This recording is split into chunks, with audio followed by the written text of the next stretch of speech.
Hello and welcome back to my YouTube channel. This will be my first video telling the story of my life, what I'm called here to do. Excuse the noise in the background. I kind of try to keep the TV going because my dog will get to barking if you hear any noise. My voice is kind of raspy. I've been fighting a cold for about a week, but we're going to get this video out because I have fought so many things to even just get to YouTube. I have fought so many things just to get this video out. People like to always talk about spiritual warfare, but a lot of times it is. If someone's going to be blessed, if someone's going to be healed or set free from something, of course the enemy going to fight it.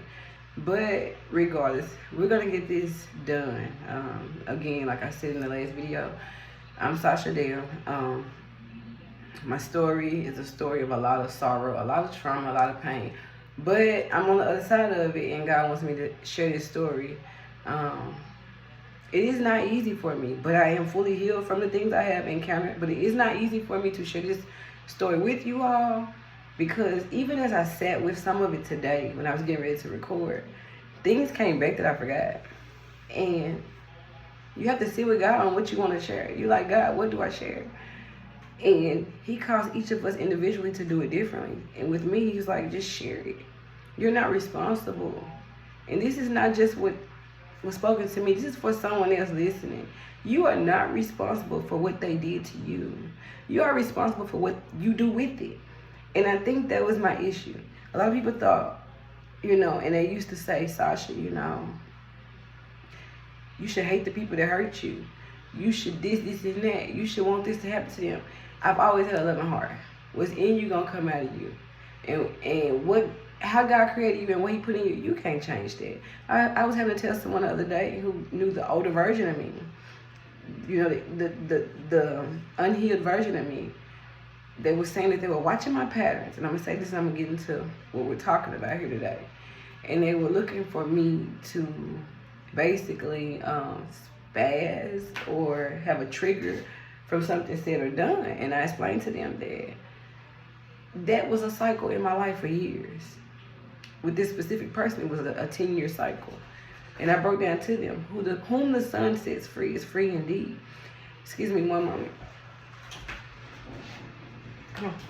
So, once the Lord goes and works and transforms and renews that mind, and he starts to purify that heart, you cannot make those things come back that he has taken out. Yes, things may arise at times, situations may arise, but you cannot, give me one moment.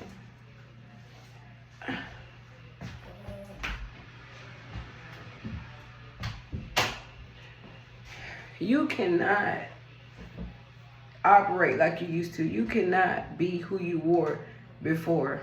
You know how people say, before Christ, after Christ. So, let's get to my story. And I'm going to start from the beginning.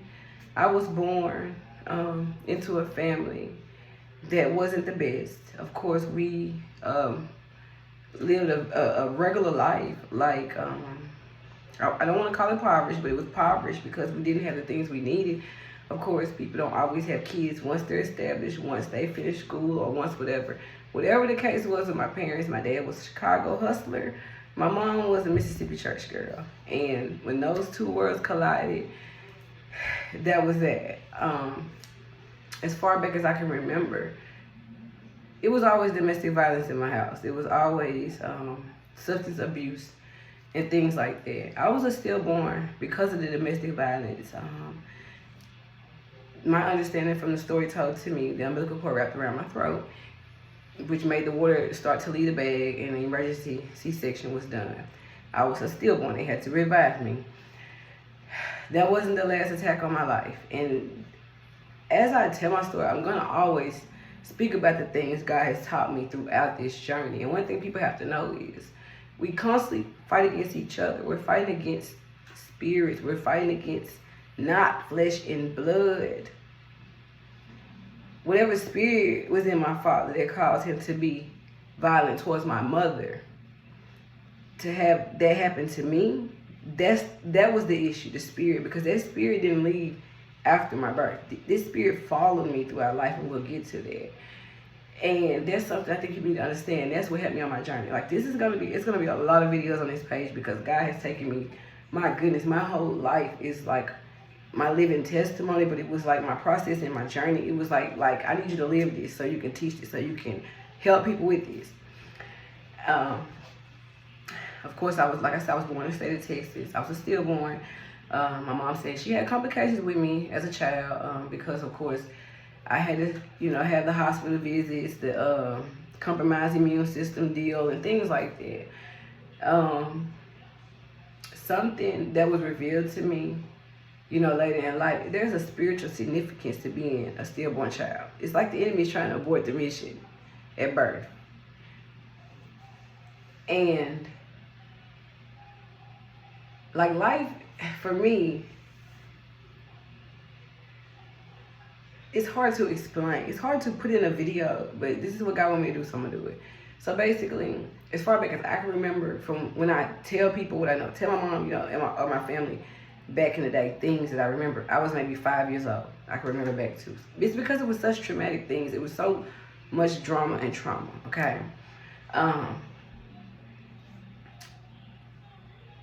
Eventually, my mom decided, okay, I don't want to live this life anymore. It's, you know, what's going on with my dad or whatever. So she said, okay, I'm going to take my kids back home from where I'm from, Mississippi. She takes us back. My grandmother is there, which is my mom's mom, my grandfather, and that's who we're living with. And it's different for me because it's country. The schools are different. You know, we had to slow down to learn. Matter of fact, we had to change schools because they couldn't teach us. And that was the first thing that was like, with me, I'm like, okay, what's going on here? Like, I'm a kid, right? So I'm thinking like, just finna go to school because I'm already used to all of what I'm used to, but I'm thinking it's different now because we're away from that. Elementary would be the first time I experienced SA, which is abuse, being raped, but not in the full form, basically in the touching form, right?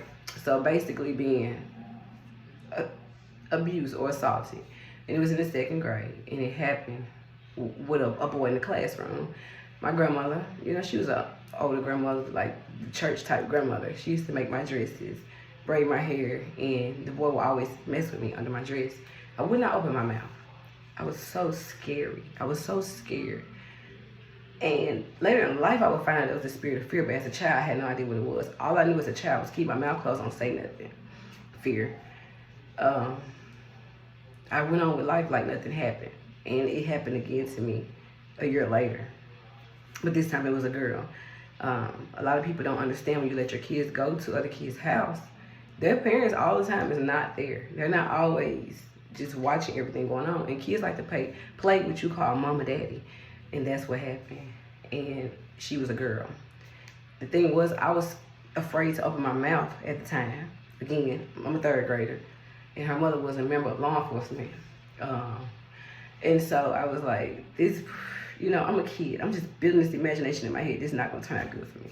My life already hasn't been good. I'm not finna add anything to it. You know, I'm a kid. Excuse me. Getting over a cold. There's no excuse for silence, but when you're a child, you just don't have to have an excuse. And I didn't know this was going to become a pattern in my life. But this was the enemy's plan for my life. This was never what the Lord spoke for my life.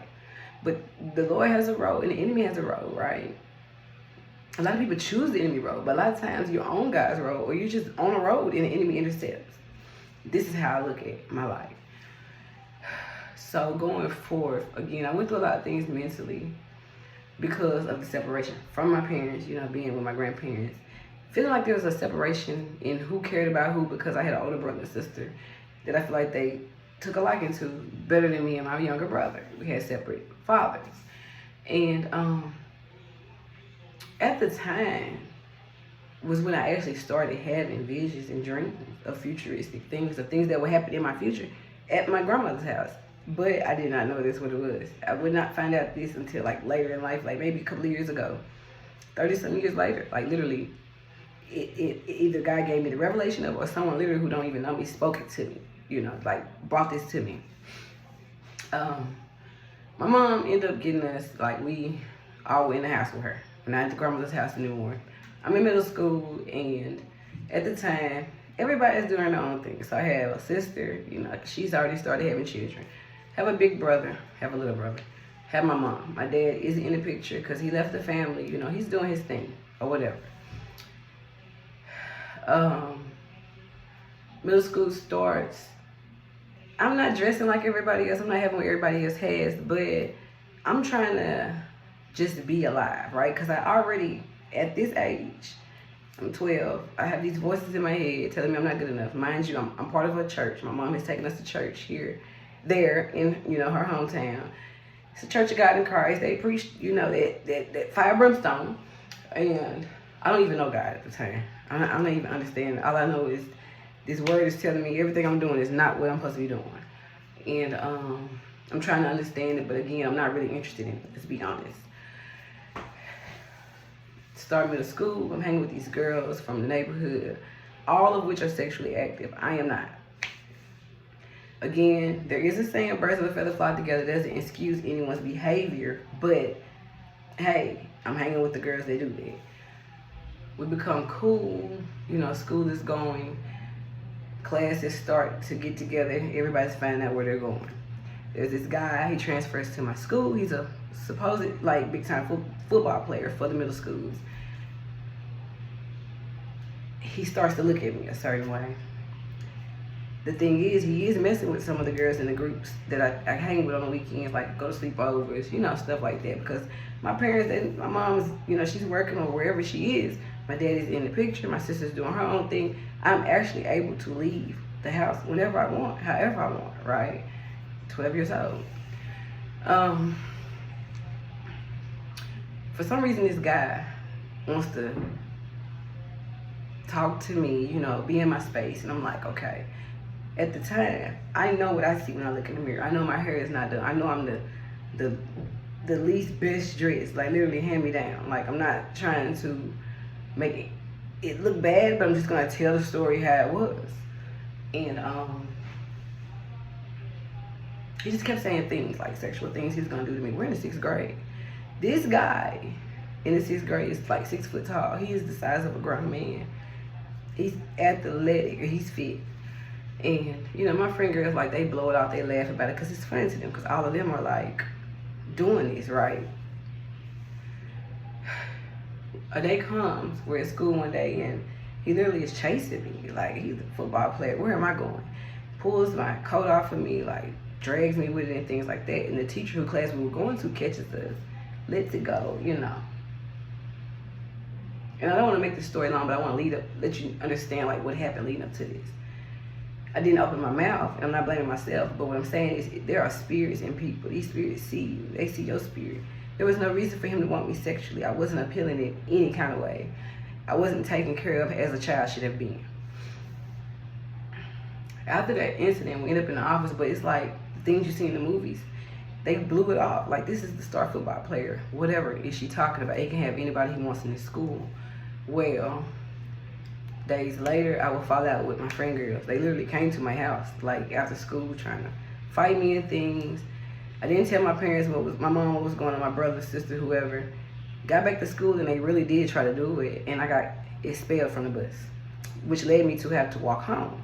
And on my way home, I'm going back to the school that day, and he's there. Football practice, and he just roaming. He's like, hey, you about to go with me? And I'm like, no, I'm not. Well, little did I know, he was gonna drag me to the apartments by the school and do what he wanted with me.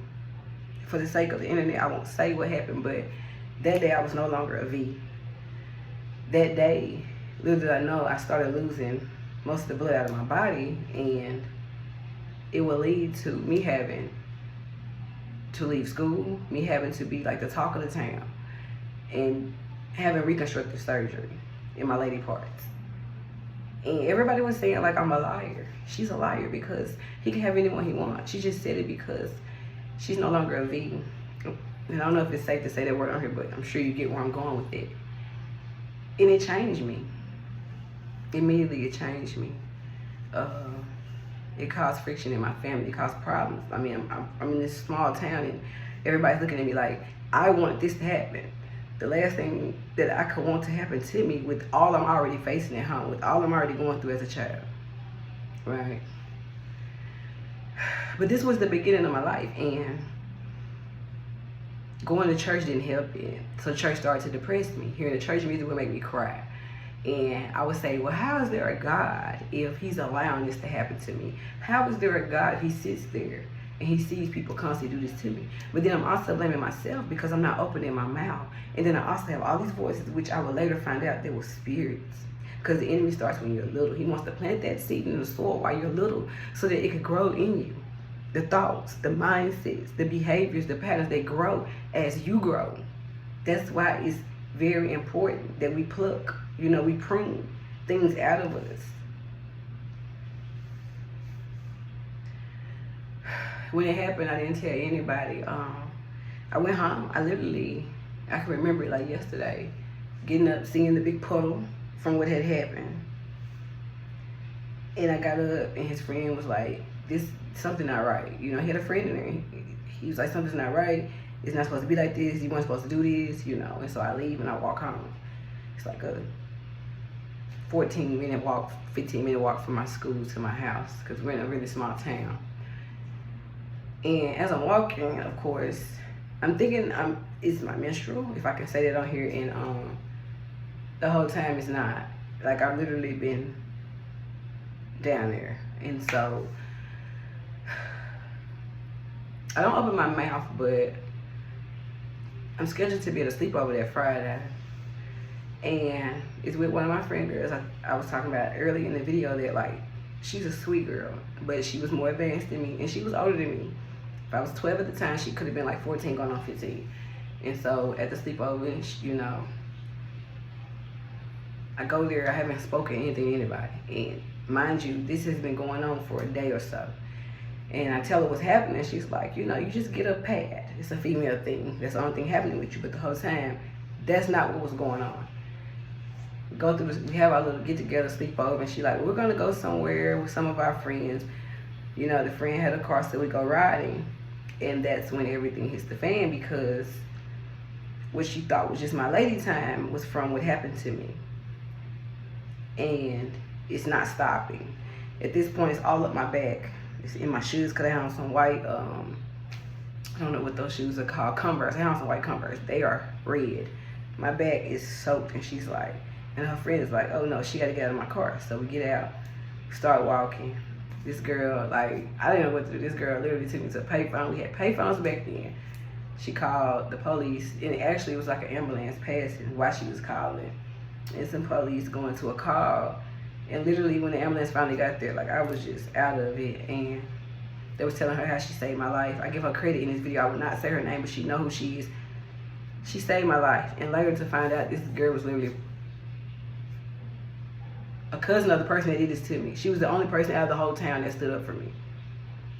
She was like a form of vindication. She spoke up and let them know, like, I was there with this girl. Like, she literally almost lost her life not opening her mouth. Y'all not gonna say she's some liar.